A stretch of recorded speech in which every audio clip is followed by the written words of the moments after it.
Is it allowing you to do it now? I'll stop sharing for a second.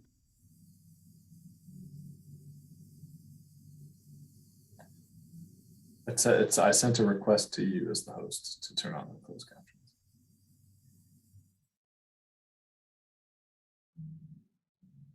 Perfect.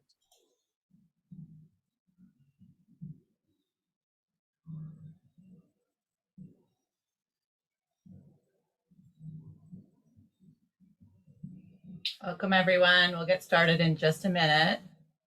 There's still folks coming in.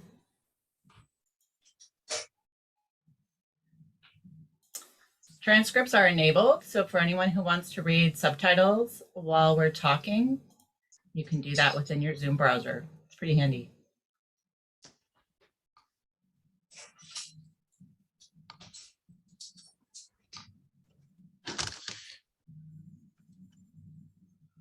Although I will say about closed captioning, if we ever see the word will in it, it will often say will in it or well admit.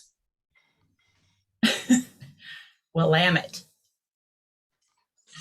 Well, Lambert, you know, you can't win with Willamette. I think in my recollection, it also during a planning commission meeting said something about working with the CIA or something like that, because it heard us incorrectly. And I remember Kristen wanting to clarify that for people. That was pretty funny. Doesn't always know exactly what you're talking about. And of course, they meant Culinary Institute of America.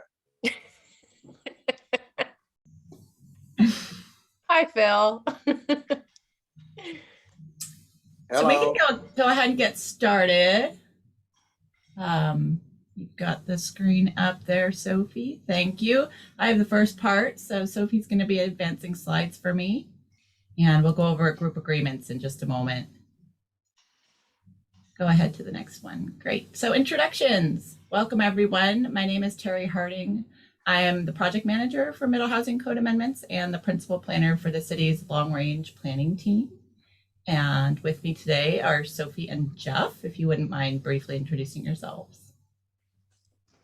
Hello, I'm Sophie McGinley. My pronouns are she, hers, and I'm an associate planner with the community planning and design team. Jeff Kepper, senior planner with the current planning team, and here as the land use code person. Thank you. Also on this slide, we have an email address, and that's because the stage of the project that we're in is gathering testimony and public comment to forward to the city council. And so this is the email address that you can use. It's middlehousingtestimony@eugene-or.gov. So for today's info session, these are the shared agreements we ask everyone to abide by. Please keep yourself muted until you're called upon. Put questions in the chat, and Jeff will be moderating those questions after we're done with the presentation. Only one person speaks at a time. Please use respectful language. Please keep your question to a minute if you are unmuted and asking a verbal question, and save your comments for the public hearing. We can talk more about that, but the point of today is to present information, allow for questions, and it's not a time for debate or extensive public comments. Those are going to be heard by the City Council at their public hearing in April. So my part of the presentation is some background on the Middle Housing Code Amendments project and House Bill 2001. This is a House bill that was passed by the state legislature in 2019. It was introduced by Speaker Kotek at the time. The purpose or effect of this House bill is that it eliminates the type of zoning that's common throughout the state and throughout the country that allows single family dwellings only. It's often referred to as the Middle Housing Bill. It has a deadline for implementation of June 30th, 2022. And along with this House bill, the state developed a set of minimum standards and a model code that we will be talking about throughout this presentation. Next slide. Great. So what is missing middle housing? We call it middle housing for our project, but the term was coined as missing middle housing because across the country, it is often what is missing in cities between single detached dwellings and larger apartment complexes.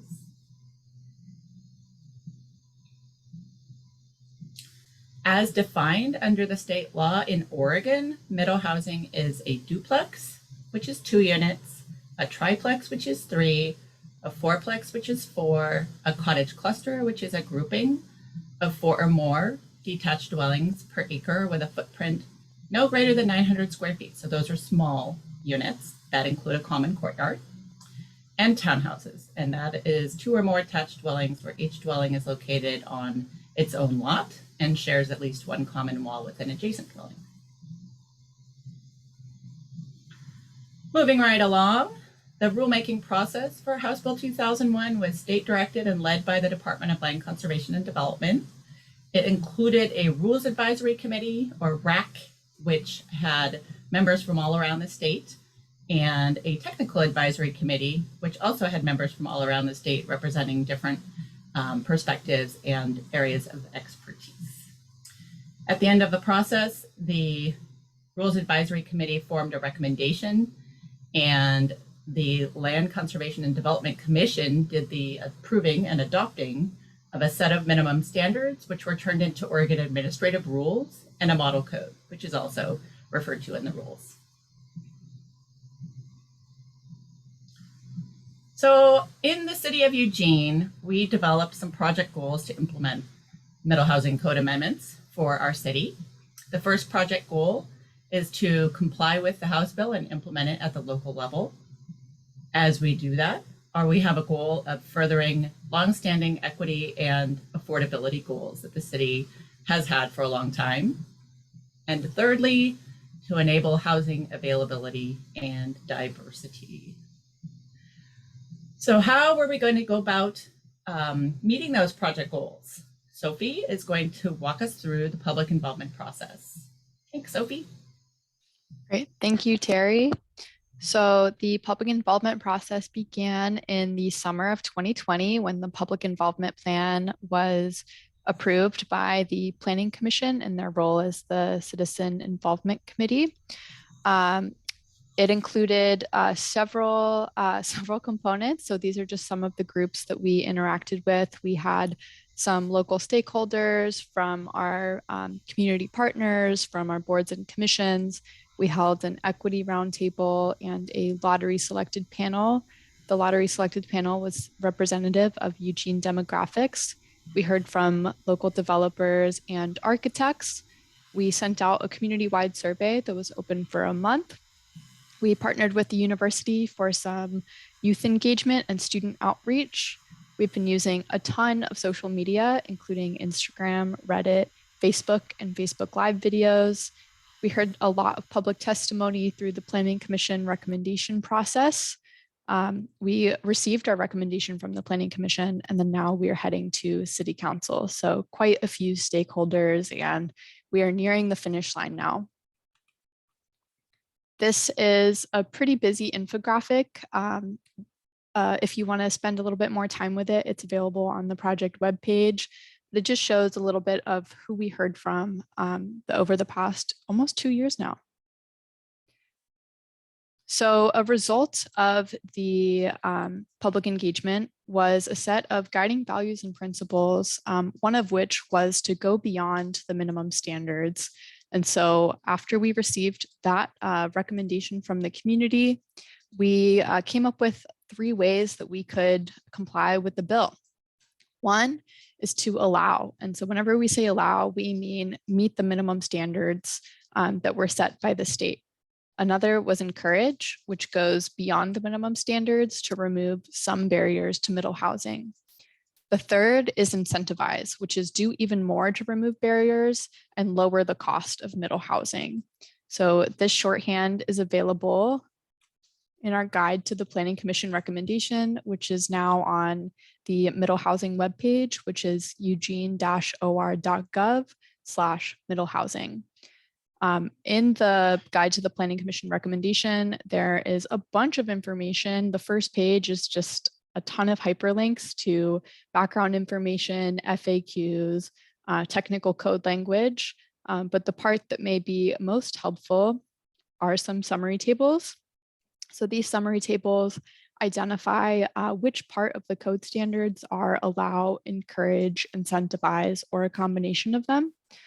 So I'll go over how to read these because with this project having minimum standards and a model code, it's a little different than ones we've done in the past, and we had to figure out how to present that information. So this is just an example. The left column is the minimum standard. So this is the minimum that we have to do to be in compliance with the law.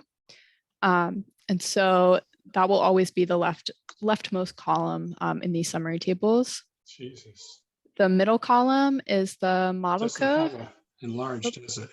Oh, and I'll just remind folks, please mute yourself until the question and answer portion. Thank you.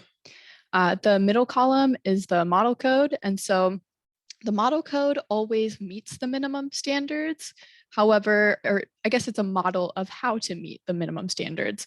However, in some cases, it does go beyond the minimum standards. And so that's there just to show what that example is.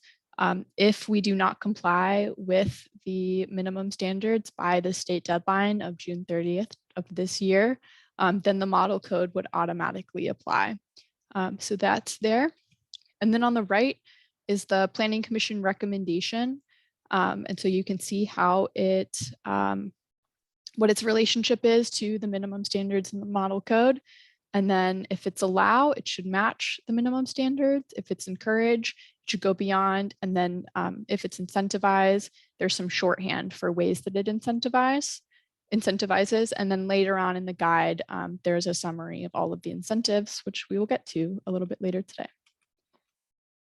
Just as a summary, much of the proposed code in the Planning Commission recommendation does just meet the minimum standards.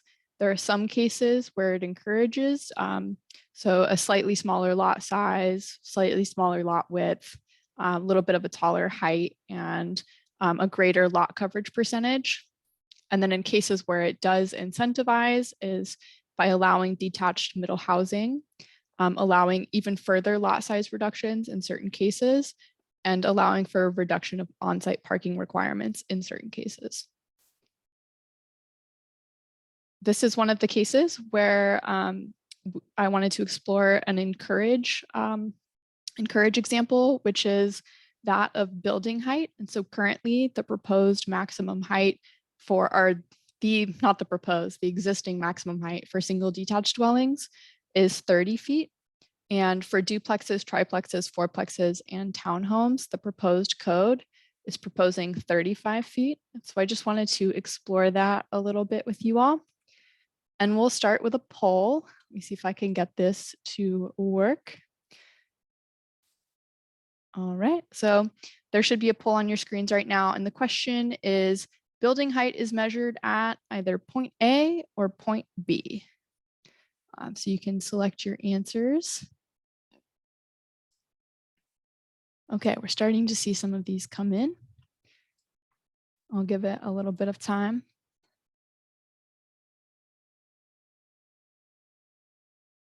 Great, love seeing your answers roll in.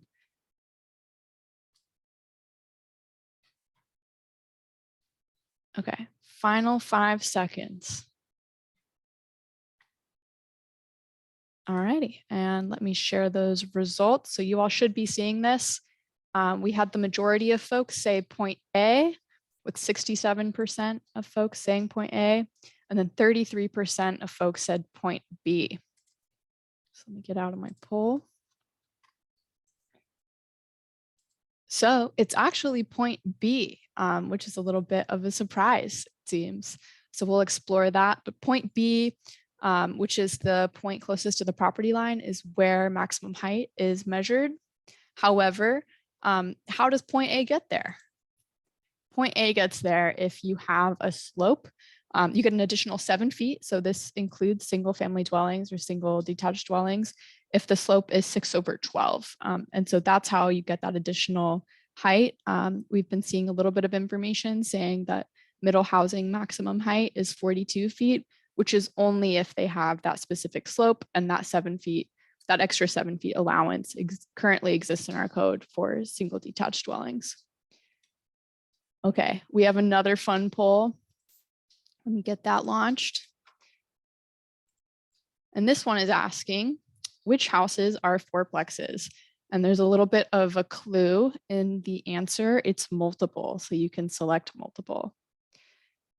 And this graphic is a maximum build out scenario made by our urban designer, Jennifer Knapp. I'm just gonna wait for some of these to roll in. They're coming in.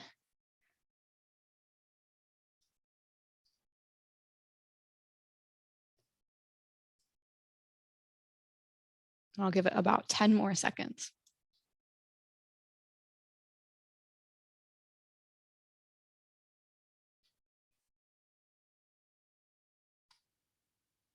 Okay, and let me share the results. Hopefully you all can see this, but it's kind of a mixed bag. Most of the answers are pretty equal. It looks like people are pretty sure that B is a fourplex, but other than that, it's kind of a mixed bag. So let's see what the answer is. So the fourplexes are actually B and D. So we'll go into what the other ones are, but these are two different scenarios of how a fourplex could be built out at a maximum build out. So this is maximum height, maximum lot coverage, just the whole bag. So A is actually a maximum build out of a single detached dwelling, and C is the max, or is an average size house. We just made it up, but we thought about what just an average modest house would be. Here, this is it flipped. So just as a reminder, B and D are the maximum build out of fourplexes. B shows a maximum build out of a fourplex if there's no required on-site parking. And D shows a maximum build out of a fourplex if there are 4 required parking spaces, which is the maximum we're able to allow based on the minimum standards. So this really shows how much space parking takes up. And you can see that the maximum build out of A, which is the single detached dwelling, kind of is similar to the size of the max build outs of the fourplexes. So truly the point of middle housing is to integrate in existing neighborhoods and not really look all that different than how single detached dwellings look. So we will move on. So in cases where the Planning Commission's recommendation goes beyond the minimum standards, and much of it does just meet the minimum standards, but in cases where it goes beyond, and I'll read this word for word because I think it's important, it does so to incentivize smaller housing types, lower cost housing, income qualified housing, transit-oriented development, and flexibility for already developed sites. And we're not alone. So these minimum standards were adopted as a minimum, and many communities saw them as that and went beyond in places where it made sense for that community. So just some cases that we're aware of are Albany, Bend, Gresham, Milwaukee, Newburgh, Portland, Salem, and Springfield. And we expect this to be slow incremental change because that's usually how infill works. So now I wanted to talk a little bit about the incentives. So what are the incentives? Where do they apply? And why is the Planning Commission proposing them? So this is just an overview that the incentives include detached units, smaller housing, housing near transit, and affordable housing. So I'll walk through those now. So one of the incentives is to allow detached units. And so usually I think when we think of duplexes, triplexes, and fourplexes, we think of one big building. And this would allow separate buildings that are all on the same lot. And this may sound new, but it actually was pretty common back in the day. So we have an existing detached fourplex. This is in Patterson Alley. And it just allows for some flexibility in design. And if there's an existing house on a lot and they want to add another house in their backyard, then it discourages displacing existing houses and hopefully discourages demolition. This is another example of what a detached triplex could look like. This is actually over in the Washburn district in Springfield. It was permitted as a single family home with an attached and a detached ADU, but it's 3 identical units. 2 of them are just joined together and 1 is standalone. So this is an example of just that flexibility that could come with the siting of detached middle housing. Then there are incentives for smaller housing. So the idea is that smaller housing would be lower cost housing. In the Planning Commission recommendation, it's defined as 900 square feet or smaller. And the incentives for smaller housing are allowing a lot size reduction and an on-site parking reduction. This graphic we borrowed from our community partners at Better Housing Together. So thank you, Better Housing Together. And it shows really where we expect the market rate of new middle housing units to come. So you see a big red arrow at the top right. This is the current supply of new housing. And so that's first, if a developer is building a new single detached dwelling, it's not even on this chart of affordability and cost. So we do expect to see new market rate middle housing coming a little bit below AMI, which would be between 71% to 94% AMI. AMI is area median income. And new local projects, Better Housing Together estimates going from 60% to 100% of AMI. So we do expect middle housing to be market rate. This is not an affordable housing project, but we are going to explore some incentives for affordable middle housing in just a moment. Another recommendation or another recommended incentive is for housing near transit. And so this incentive would be a lot size reduction and an on-site parking reduction. And this aligns with our community's goals for transit-oriented development and reducing dependence on single occupancy vehicles.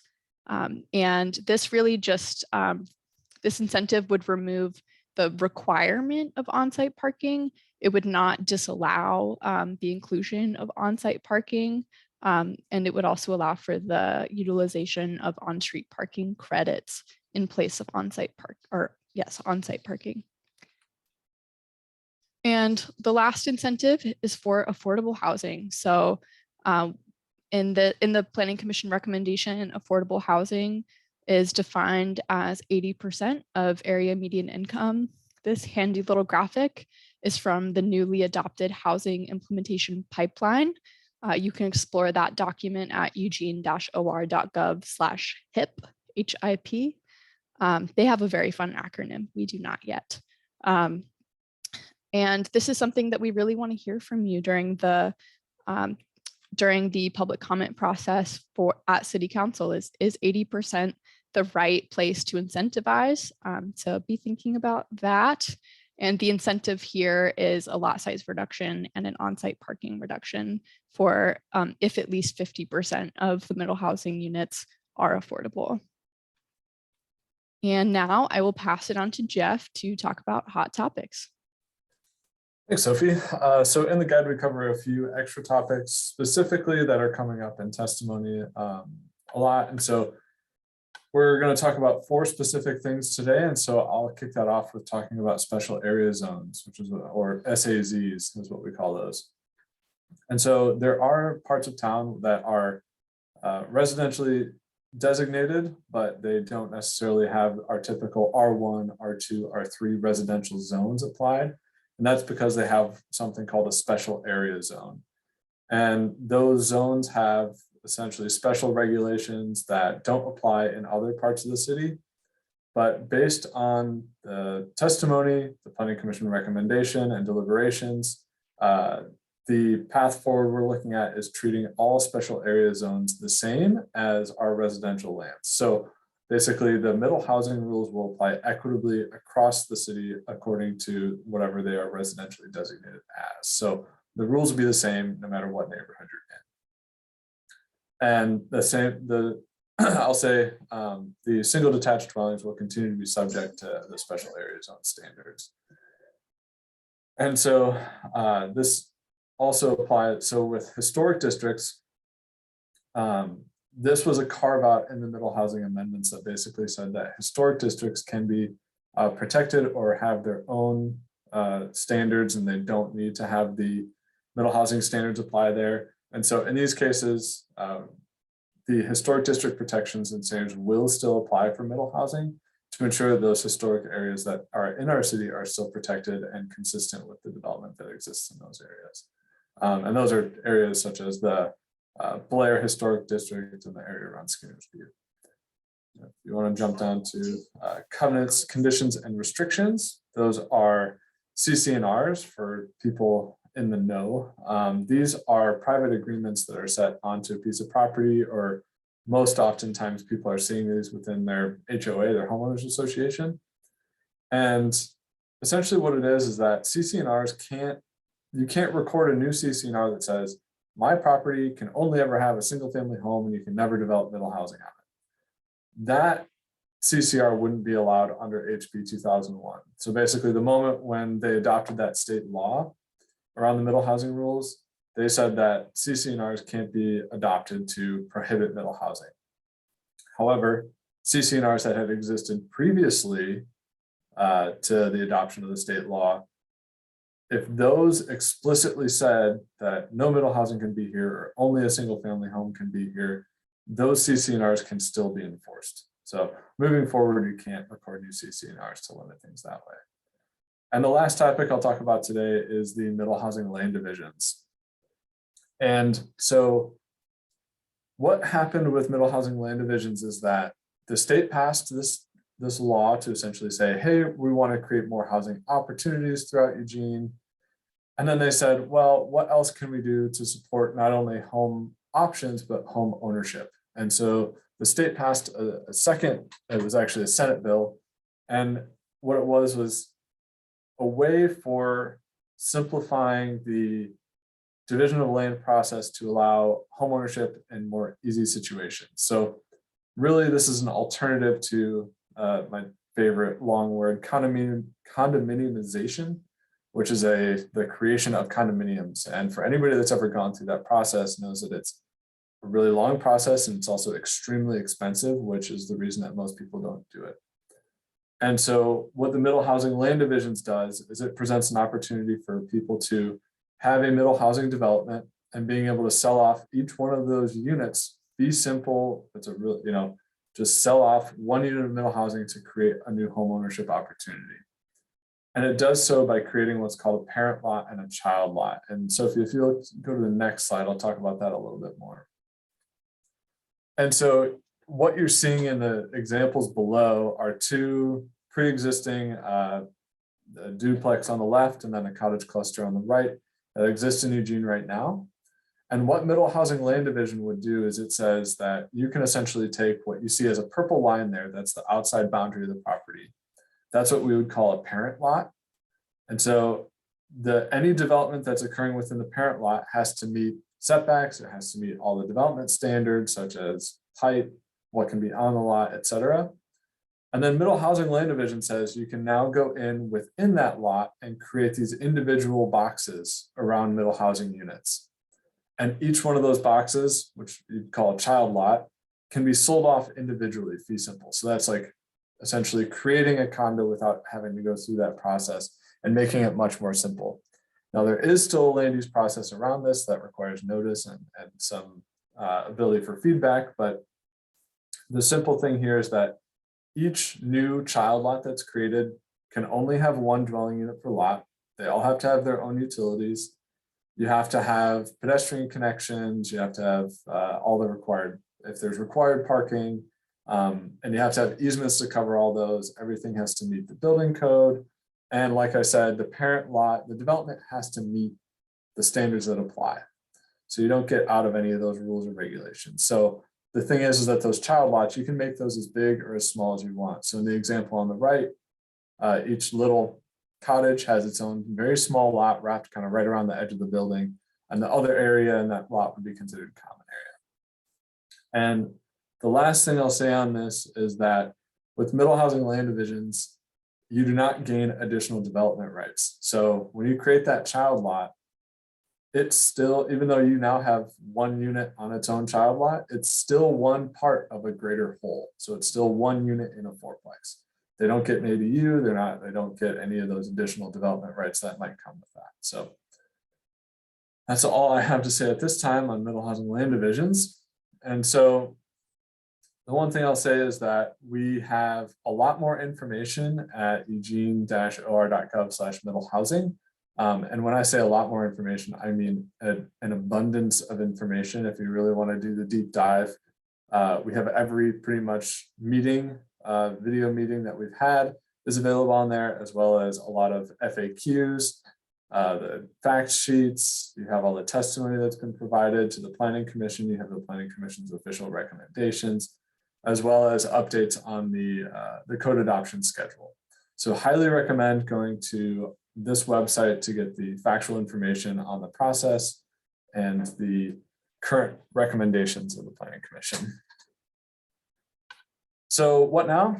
Obviously, we've got, this is the first of 3 information sessions that we're holding. So we've got a couple more information sessions coming up, one on February 22nd and another one on March 3rd. That more information of that is on the project website. During this time, we're collecting written testimony. So anybody that wants to send testimony can send it to middlehousingtestimony@eugene-or.gov. And we collect that information, we provide it in a package that is sent to the City Council for their review and for their consideration in making their decision. If you want to speak or provide verbal testimony, you can do so at the City Council public hearing, which is currently scheduled for April 18th. And so at that meeting, you will have a short window to provide testimony. Again, this is one of those things where you are limited in time. It's typically only about 2 minutes. So if you have lengthy comments, I highly recommend providing written testimony. And then lastly, so following the hearing, the City Council will deliberate, and then we anticipate action occurring prior to June 30th, 2022, because otherwise the middle housing model code will apply. So again, how to provide your input. Like I just said, this is the middle housing testimony at eugene-or.gov. Please, even if you do send something directly to the mayor and city council, I highly recommend you also send it to this inbox. That way we can batch it all nicely together. And then again, you have an opportunity to provide that public testimony on April 18th. The one thing I would say about learning more, I said you can go to the website and do the deep dive, but really what I would consider the key to understanding this process is the guide to the Planning Commission recommendation. It really distills all the information that's on the website into a more easily digestible. It's still a nuanced, complex project, but it distills it down into more understandable language, and kind of takes what is a 138-page long code amendment and puts it into about a 20-page document. So again, you can go to the project website. You can sign up for emails, so you can basically get email updates on this, or sign up to be part of the interested parties list if you go to the project website. And if you'd like to get more information about this, you can reach out to Sophie McGinley. Her email address is there on the website. And so with that, I just want to, again, thank you everybody for listening to our information session, and we'll open it up for answering questions at this time. And the way this is going to work is I'm going to be moderating and essentially going through the questions that have been asked so far and touch base on those. And then Terry, Sophie, and I will be going through and answering those as it comes. So I'm going to start by just saying that Gary had a question about the additional 7 feet. And this is something we're seeing a lot of people asking questions about. I did answer this in the chat, but a lot of folks are saying that middle housing can be developed to 42 feet. This is true. As Sophie covered in depth earlier, the proposed development height for middle housing is 35 feet. But there's an existing provision in the code that does provide you an additional 7 feet. And that does already exist in code. So that 7-foot bonus that you can get is already there in code. And I'll just reference, because it was also put in the text, that there are also solar setbacks that apply in certain cases to protect access to sunlight. So those exist. So I am scrolling down to Phil Barnhart's question. And he asked where the historic districts are at this time. I briefly talked about this, and Terry asked that there are a few examples around town. So the East Skinner Butte area, the Blair Historic District, Blair Alley area is another one. And then there's a couple of other small protected areas throughout town. And Phil, I'm happy to follow up with you more closely if you want to look at each one of those in depth. So Gary also asked, is there any incentivized reduction of the setbacks in R1? Sophie, do you want to take that one? Yeah, so all of the setback standards go with the allow option. So they match the setbacks that are applicable to single detached dwellings in the same zone. So no, there are no incentives. Yeah, and so just for reference for anybody that's here today, the current setbacks are essentially for your front lot line is 10 feet, and for the interior of your property between properties is 5 feet. And that's how it is now. So the next question I see here is, how do the parent-child lot situations handle common costs like maintenance of easement lands? And so as part of the Middle Housing Land Division, you do have to provide all the necessary easements, and there is a performance agreement that runs with the land that essentially dictates how those common areas are managed, maintained, and the cost is kind of, so that's, each development will probably look a little bit different, but you can consider that similar to how HOAs operate.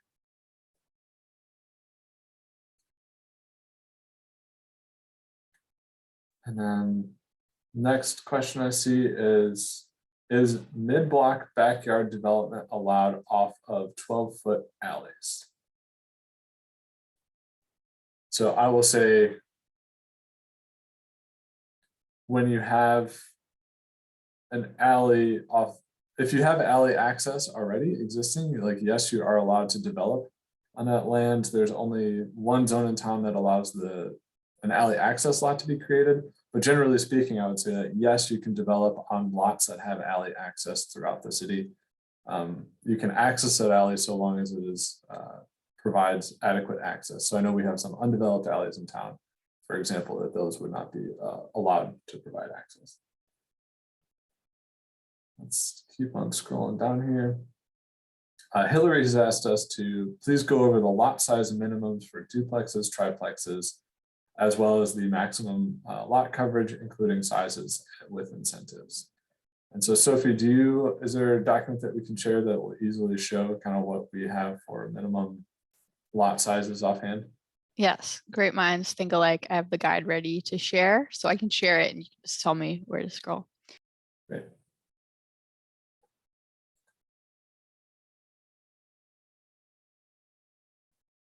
So I'll start with duplexes. So duplexes are proposed to be allowed on lots that are 2,250 square feet.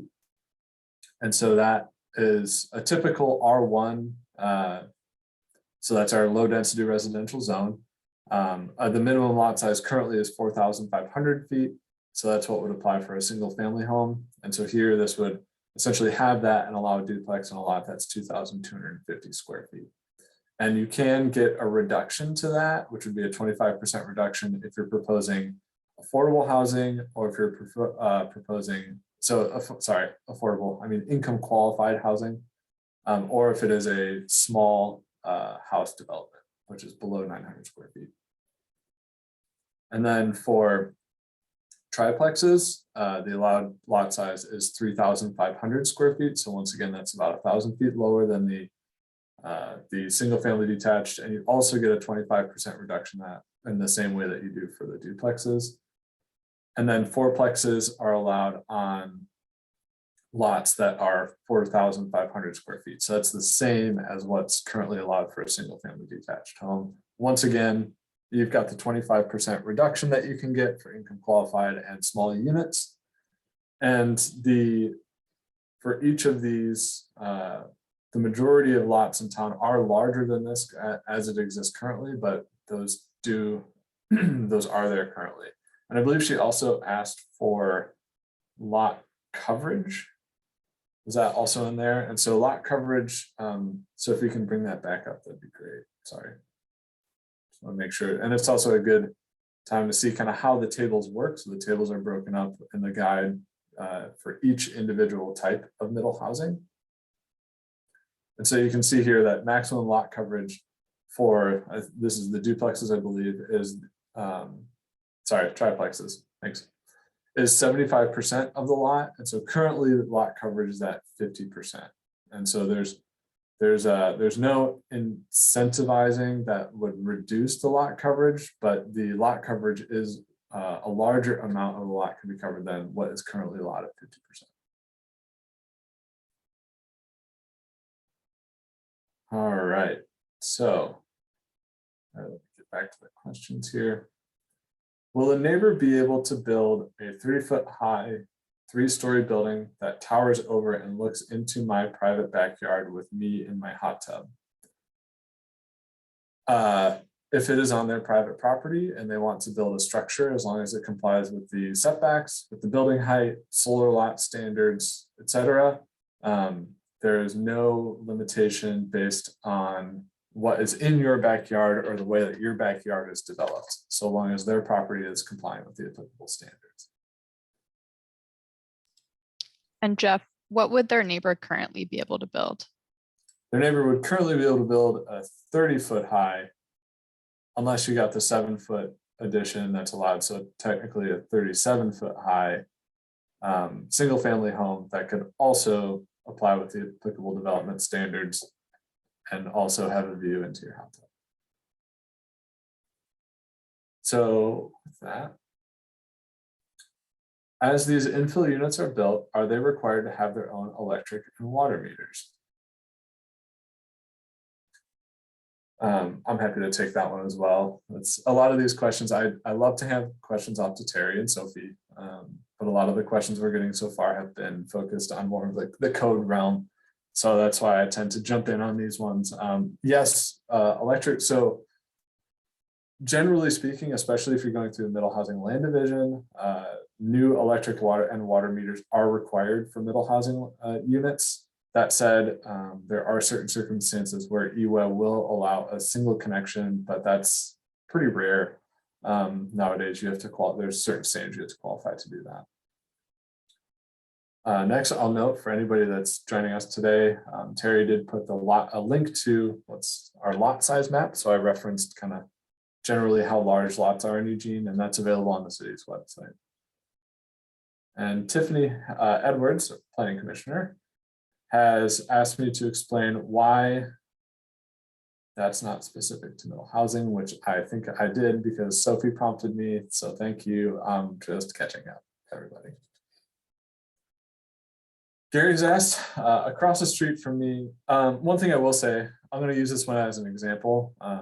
We aren't doing a lot of like property specific questions. If you do want to follow up with like, hi, my neighbor has this big of a lot next to me, I'm happy to, if you want to reach out to Sophie, we can answer those types of questions. You can also call our land use information line to learn property specific information. But just as an example, a 9,000 square foot corner lot was divided into two 4,500 square foot lots in R1.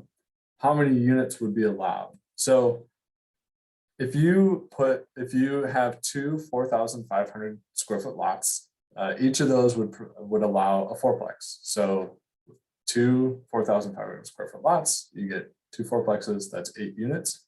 I will say that a cottage cluster could potentially allow more units on a property. So you could have more, but the feasibility of that is somewhat unlikely because with cottage clusters, you have building separation requirements, you have common courtyard requirements that would traditionally limit and just kind of the on the ground feasibility of getting that many units on there. But you could potentially have more through cottage clusters. There would have to be really small units though. So Hillary has asked a question. It says, what about balconies? So as long as buildings meet the applicable setbacks and the development standards, balconies are allowed where people want to develop them, just as you are allowed to right now. Phil Barnhart has asked, how would home electric vehicle charging be handled when off-street parking is waived? The city currently doesn't govern through its land use code home electric vehicle charging, nor is it proposing any changes to that. So that's not something that we are dealing with through this code amendment or that exists within the land use code currently. Jeff, can I add on to that? Yeah. If folks have thoughts about electric vehicle charging, there is an upcoming state process called Climate Friendly and Equitable Cities. They're going through a rulemaking process right now at the Land Conservation and Development Commission, and they will be exploring, or they currently are exploring, electric vehicle charging opportunities and how that interacts with land use. So a separate process than this one, but something that the state is thinking about, and it will be on our plate soon. Thanks, Sophie.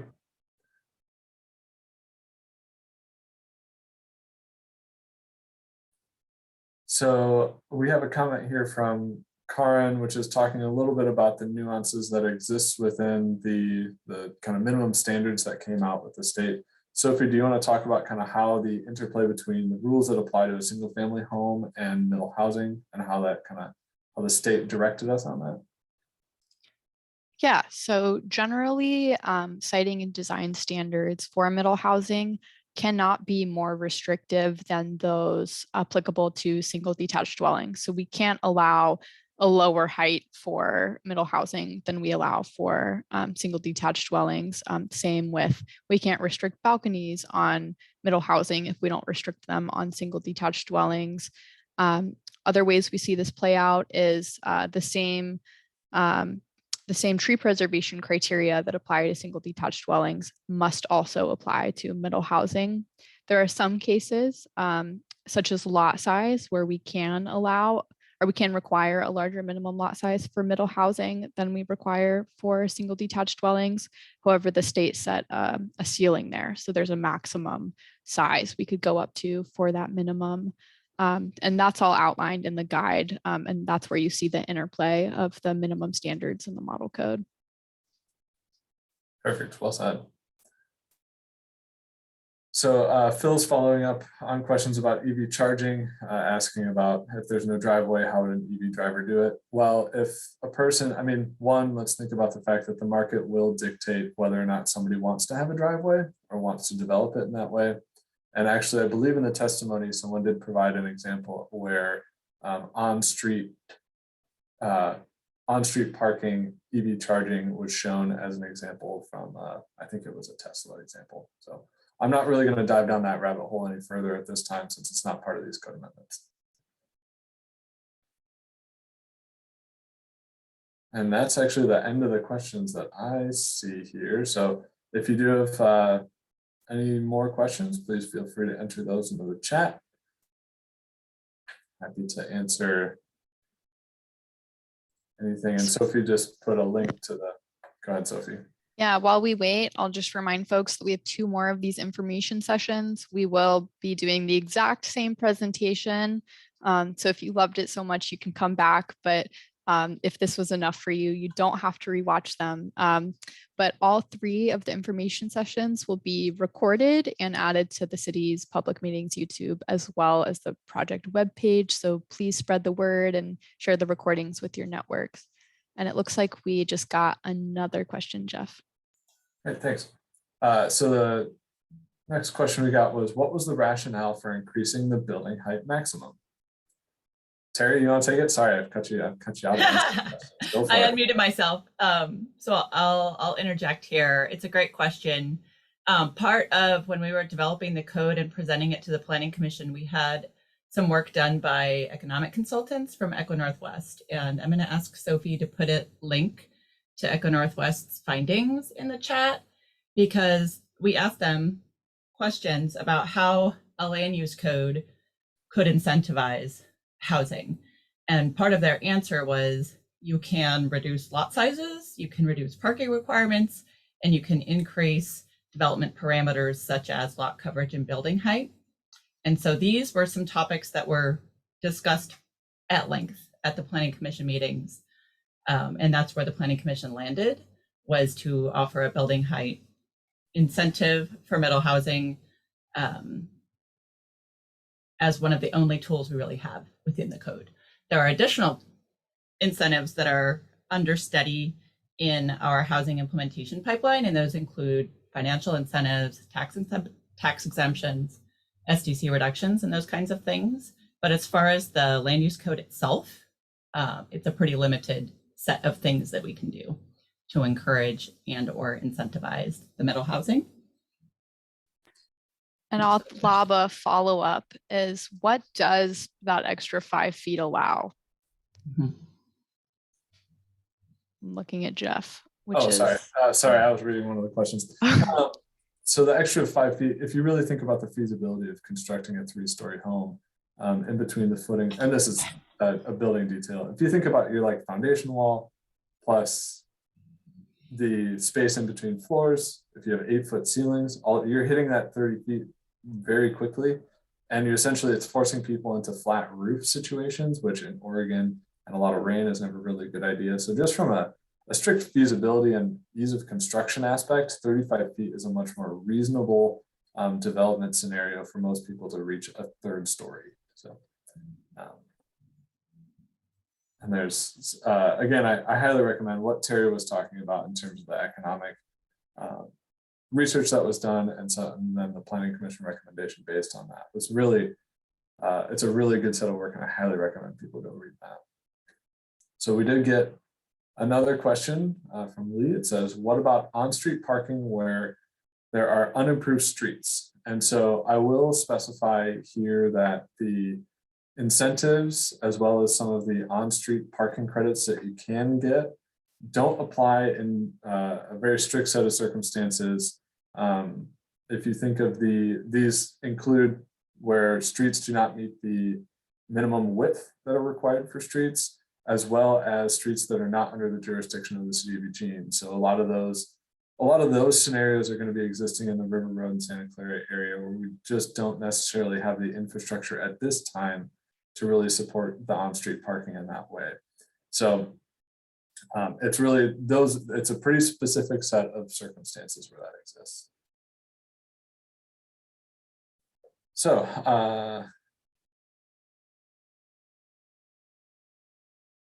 looking at the chat here. Apologize, you guys are just getting to watch me read, which I know is nobody's favorite pastime.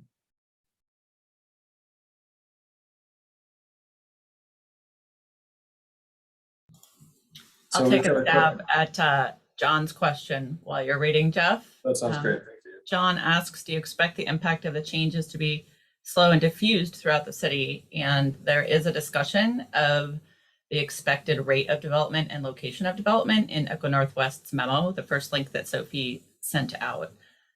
So you can give that a read, but the punchline is yes, we do expect development to be slow and incremental and to occur at a similar distribution and rate as it already is occurring. So where you see more infill happening or more change happening, that is expected to continue with the addition of middle housing as an option.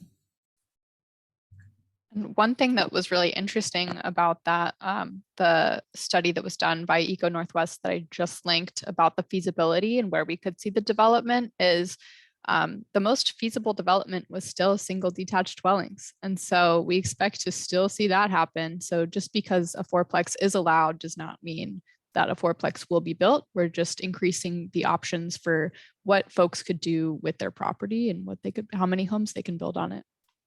But there will still be times where lots just have one home on them.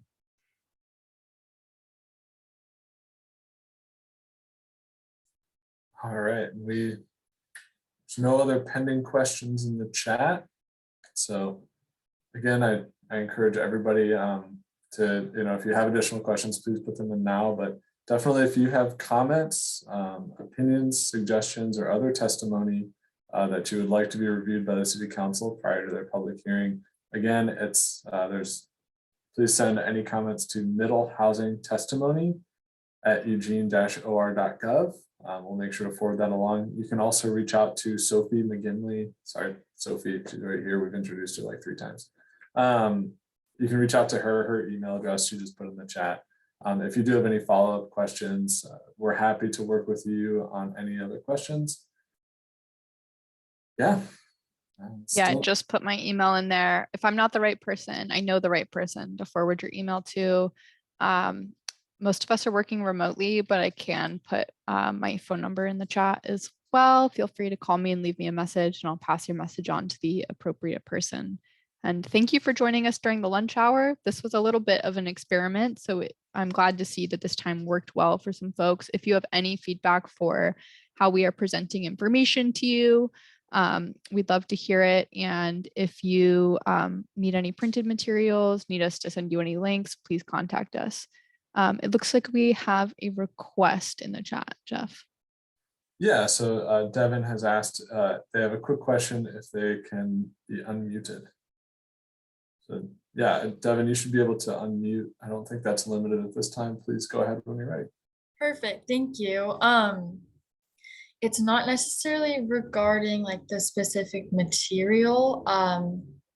So I can wait until other questions have been answered. It's just about, I'm here from the University of Oregon and I'm just observing. So I just had a follow-up comment with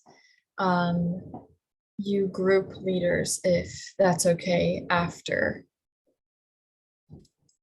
Yeah, feel free to stay on. At least I know I can stay on. We had budgeted till 1:30, so. Perfect, thank you. Oh, and John asked if we can have access to today's PowerPoint. Absolutely. I will post it on the project webpage right along with the meeting recording.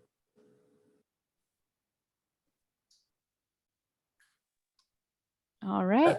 With that, I think we can stop our recording. Thank you everyone for coming today. Please spread the word about our upcoming information sessions and opportunities to provide public comment. Thank you, everyone. Thank you so much for a useful